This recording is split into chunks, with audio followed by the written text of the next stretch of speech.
Imagine this. You're standing on the deck of the mightiest ship in history. Sails billowing, cannons gleaming, the world at your command. But deep below, in the hull, tiny cracks are forming unseen, unfelt, until one storm too many, and the whole vessel shatters. That's not a metaphor. That's the story of empires. And right now, in 2025, America is that ship, racing toward the tempest, ignoring the warnings written in the wreckage of those who came before. What if I told you there's a hidden code in history, a sequence so precise it has toppled the greatest powers on Earth not once, not twice, but repeatedly? Powers that controlled continents, commanded oceans, and coined the money the world begged to hold. Teol fell not to enemies at the gates, but to a poison from within. And here's the hook that should grab you by the throat. The United States isn't just flirting with this code. We're executing it, line by line, error by error, as if scripted by fate itself. We've already ticked off most of the boxers, and the final ones are looming like shadows at dusk. Picture Spain, in the 1500s, the colossus of the age. Gold from the New World poured in like rain from heaven, mountains of it, enough to buy kingdoms. Their armadas ruled the seas, their soldiers crushed empires older than Rome. The Spanish real was the coin every merchant craved, the benchmark of wealth. They were untouchable, or so they thought. But within a century, they were beggars in their own palaces, their glory reduced to dusty tapestries. How? Not through defeat in battle, but through a slow, self-inflicted rot that started with arrogance and ended in ruin. Fast forward to Britain at the dawn of the 20th century, the empire on which the sun never set, vast, vibrant, victorious. From the factories of Manchester to the mines of Africa, wealth flowed endlessly. The pound was king, backed by gold and guaranteed by gunboats. London dictated terms to the world. Yet, in less than half a century, it all unraveled. The map shrank, the currency crumbled, and Britain became a footnote in someone else's story. Again, not war's doing, but an internal hemorrhage they couldn't tour, wouldn't stop. Then there's the Soviet Union, fresh in memory. In the 1950s, they launched Sputnik, built the bomb, and stared down the West. Their influence stretched from Berlin to Havana. Their economy promised equality for all. The ruble might not have been global gold, but their might was. By 1991, poof, dissolved like salt in water, not from nukes, but from a system that ate itself alive. 3 giants, 3 graves, each followed the same deadly dance: overreach, debase, borrow, stagnate, decay, erode, implode. And now, America dances too.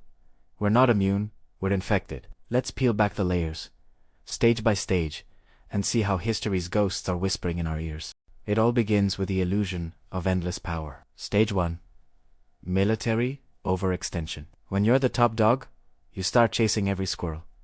Spain did it first. Under Philip II, they waged wars on a scale that would make modern generals blanch. Against the Turks in the Mediterranean, think epic naval clashes like Lepanto in 1571, where thousands died in a day. Against the French in Italy, bloody sieges that drained treasuries. The Dutch revolt in the Netherlands, a quagmire that lasted 80 years, with guerrilla fighters bleeding Spain dry. Even across the globe, in the Philippines, against Muslim sultanates, and in the Americas suppressing native uprisings. By the late 1500s, Spain's army was scattered like confetti. Over 200,000 men committed worldwide. Half their budget vanished into gunpowder and graves. They won battles, sure, but each victory cost more than the last, stretching resources thinner than parchment. Britain echoed this folly. By 1914, their empire spanned 13 million square miles. Defending it meant garrisons in India, hundreds of thousands of troops, quelling rebellions like the mutinies echoes, forts in Africa, from Egypt to South Africa, endless skirmishes with Boers and Zulus, outposts in China, Boxer rebellion flashbacks, and naval bases everywhere from Gibraltar to Singapore. World War I was the breaker wave. They mobilized 8 million men, lost nearly 1 million, and spent fortunes on trenches and tanks. Borrowed from America, of all places, the upstart colony turning lender. Post-war, they clung to empire, but the strain showed. Ireland rebelled. India stirred under Gandhi.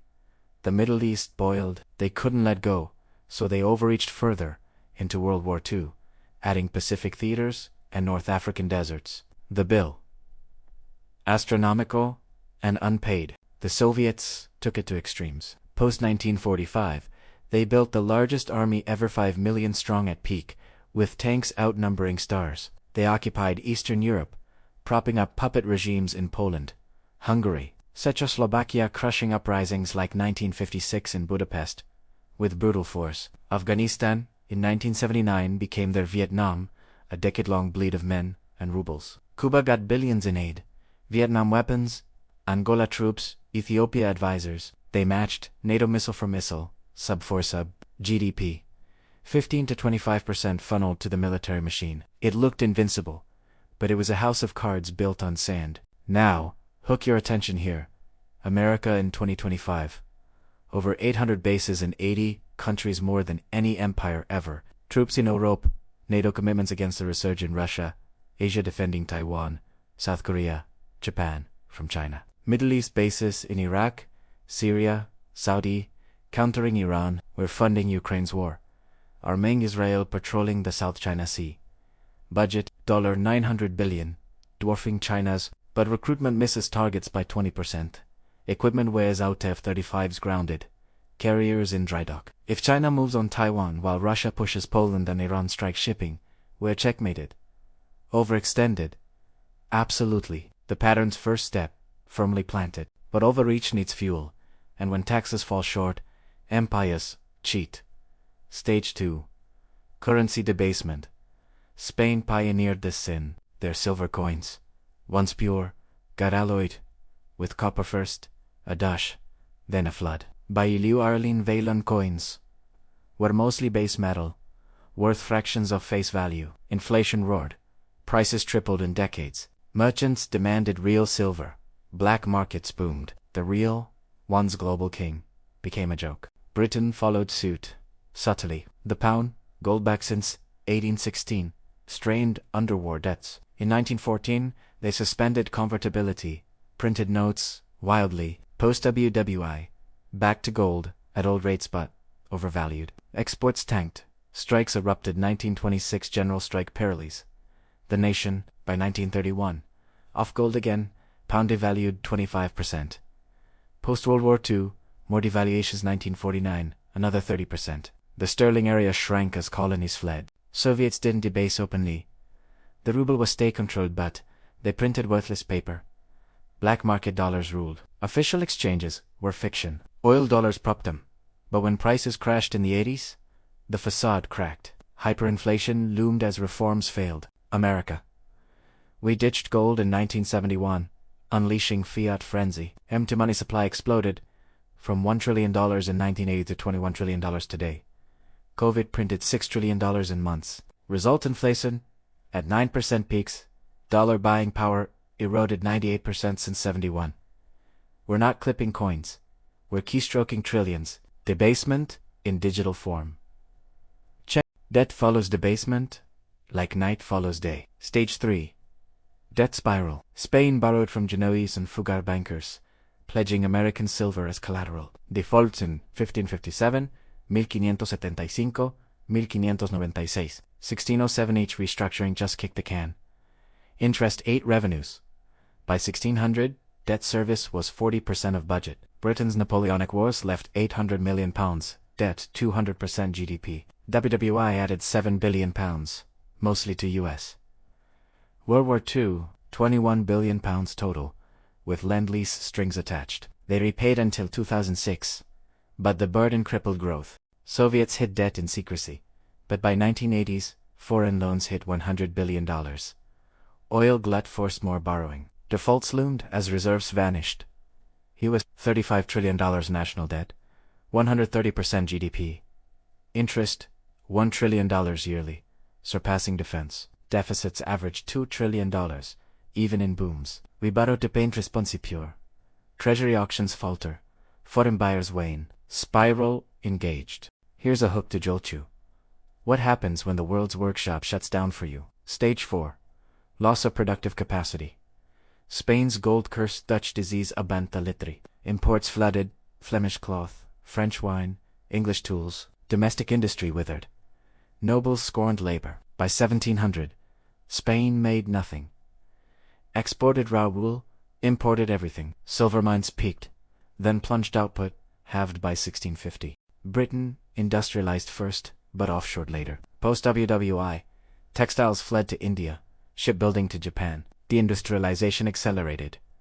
Coal mines closed, steel mills rusted. By 1970s, British disease, strikes, inefficiency. They imported bases, exported debt.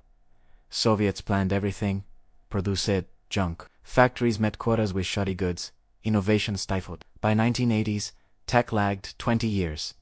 They imported computers, exported oil. Farms collectivized into famine. Machines grain imports from US humiliated America. Manufacturing GDP, sheer haved, since 1970.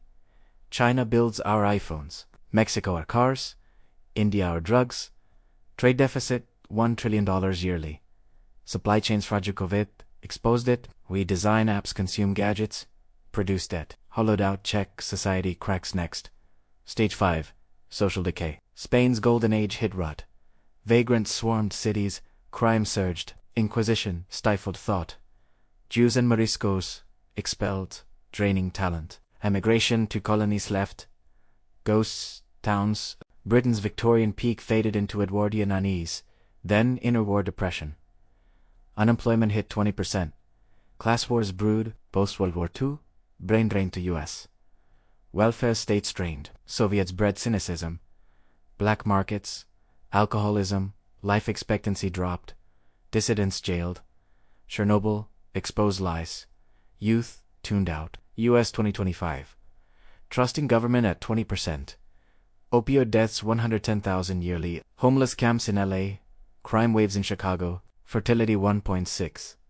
Below replacement. Politics polarized. January 6 echoes. Talent flees to Singapore, Dubai. Decay deepening. We're at stage 5. Teetering. Stage 6. Erosion of reserve status. For Spain, real shunned. Dutch guilder rose. Britain's pound yielded $2 per Suez. 1956. Soviets never had it. But dollar dependency bid back. US signs. BRICS de-dollarize. China pushes yuan. Gold buys surge. Petro-yuan deals. Dollars return. Inflating home. Final hook. Stage 7. Spain's War of Succession 1701 fractured them. Britain lost India 1947. Empire dissolved. USSR 1991. Republics bolted. Economy for US currency crisis sparks default fears. Bases closed. Alliances fray. Not if, but when. We've accelerated since 2020. Stimulus trillions. Proxy wars. Divisions deepened. But maybe we break the cycle. Cut spending. Rebuild industry. Unite. History doubts it. Empires die denying.